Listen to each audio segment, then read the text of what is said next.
நண்பர்களுக்கு வணக்கம். நான் இப்போது ஒரு மெயின்டெனன்ஸ் வேலை பார்த்துட்ருக்கேன் அந்த வீட்டில்.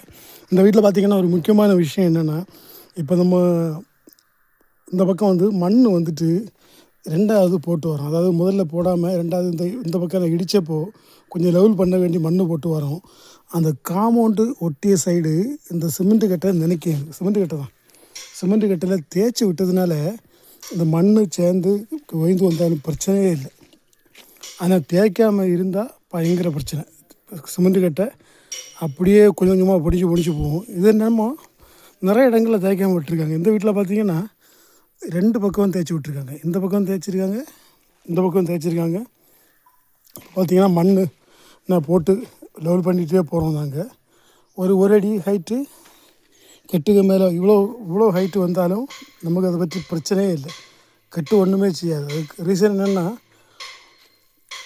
தேய்ச்சி விட்டுருக்கு தான் ரீசன். அடுத்து பார்த்திங்கன்னா கீழே பார்த்திங்கன்னா அழகாக காங்கிரீட் போட்டுருக்கு. இந்த பார்த்திங்களா, நம்ம சாதா ஒரு ஃபவுண்டேஷன் கட்டிட்டு அந்த கல்லுக மேலே வச்சு கட்டி எடுப்போம்.